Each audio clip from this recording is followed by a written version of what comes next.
हमारे देश में हमारी महिलाओं को भारत माता की जय की बात हो रही थी, हम अपने देश को भी मां समझते हैं और नारा लगाते हैं, लेकिन हमारे घर में जो बेटियां हैं, जो महिलाएं हैं, वो सुबह पहला बर्तन धोने से लेकर रात का आखिरी बर्तन तक धोती है।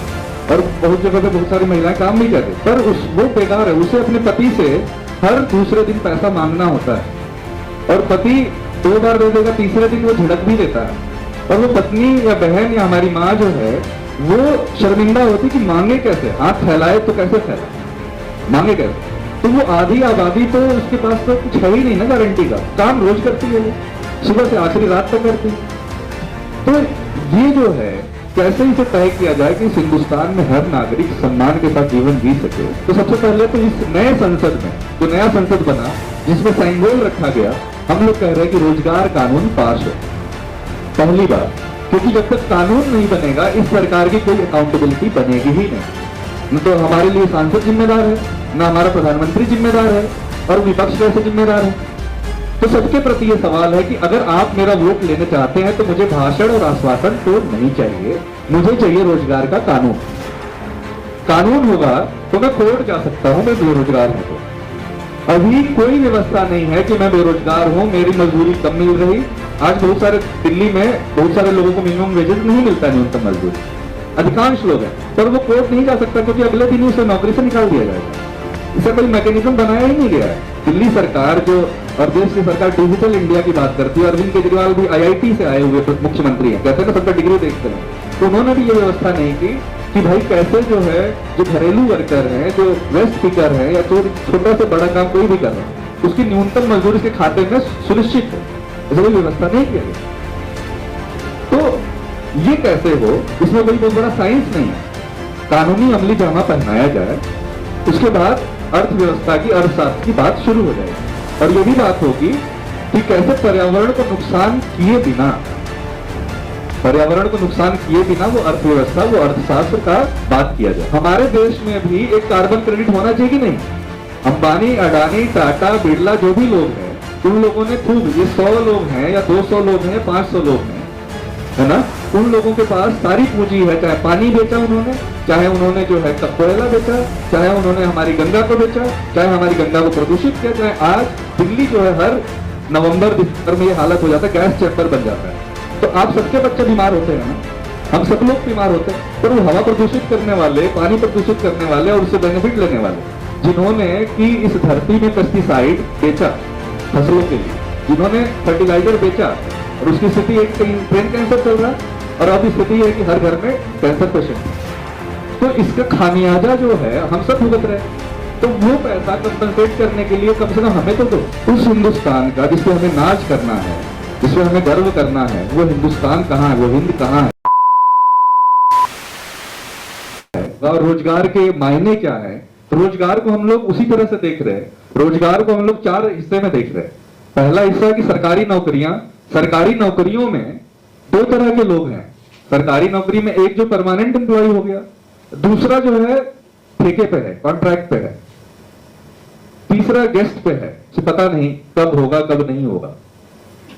ये बात उनकी है जिन्होंने अच्छी पढ़ाई की, जिन्होंने अच्छी जगह से PhD किया, उनकी ये हालात है।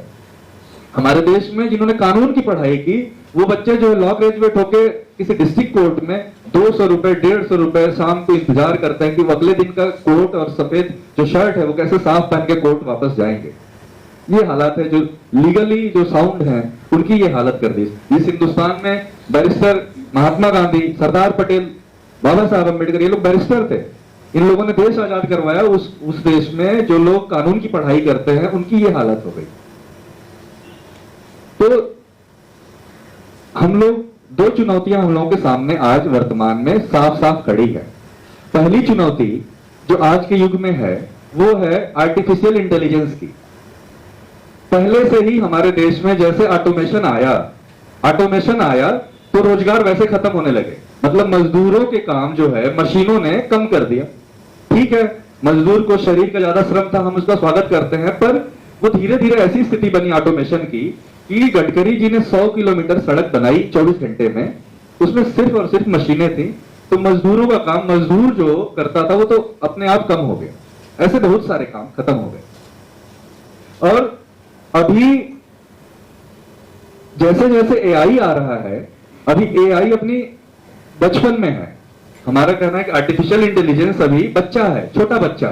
ऐसी स्थिति में ही यहां हिंदुस्तान के जो लोग अमेरिका में सपने देख के गए कि हम वहां पे काम करेंगे, और बड़ी बड़ी कंपनियों ने इसी कोरोना काल में अपनी कंपनियों से लोगों को निकाल दिया, क्योंकि अब जो है वहां पे उनकी जरूरत नहीं है।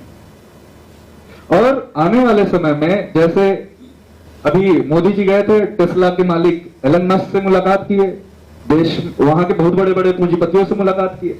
वो सारी कंपनियां भारत में निवेश करने वाली हैं, और वो लोग सिर्फ और सिर्फ तकनीक आधारित कंपनी हैं। हम ठीक कहते हैं, हम स्वागत करते हैं, आप निवेश करिए, पर उससे जो लोकतंत्र के बाकी लोग हैं उनके हिस्से का क्या? तो इस चुनौती के ऊपर जो एआई हमें देने वाली, आगे हमारे जो 10 साल, जो आने वाली पीढ़ी है, जो 10 साल बाद जो ग्रेजुएट करके खड़ा होगा, 12th पास करके खड़ा होगा, उसके पास जब हम आज ही हमारे सामने रोजगार नहीं है, पीएचडी होल्डर जो है आपके यहाँ पे लेखपाल और प्यून की नौकरी ढूंढ रहे हैं, यही हो रहा है ना। बच्चे सड़क पे सर्टिफिकेट डिग्री लेके घूम रहे। पहले ये कहा गया कि भाई आप जो है अगर बीटेक कर लेंगे, एमबीए कर लेंगे, कॉमर्स कर लेंगे, तो आपके पास सबसे अच्छा नौकरी होगा, ये सपना दिखाया गया। और आज सबके हाथ में बीटेक की डिग्री है, एमबीए की डिग्री है, लेकिन वो सड़कों पे मजबूर है चलने के लिए, नहीं है उसके पास, काम ही नहीं है। तो जो एआई आने वाला है, उसमें तमाम जितने भी विभाग हैं, उसमें हमारे लिए काम और काम के बदले दाम जो है, सम्मानजनक जो मेहनताना है, वो कैसे मिलेगा, ये हमें सोचना पड़ेगा। ये एआई जो है हमारी सबसे बड़ी चुनौती है, ठीक।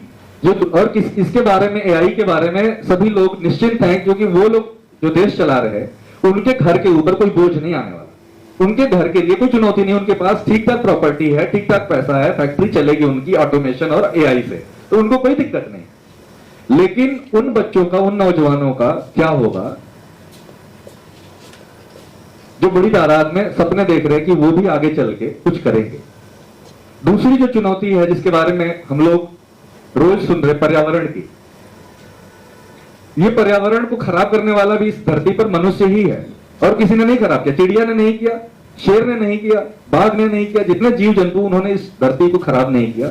हम मनुष्यों ने ही अपने लालच, हवस को बढ़ाते हुए इस प्रकृति को डिस्टर्ब किया, ठीक।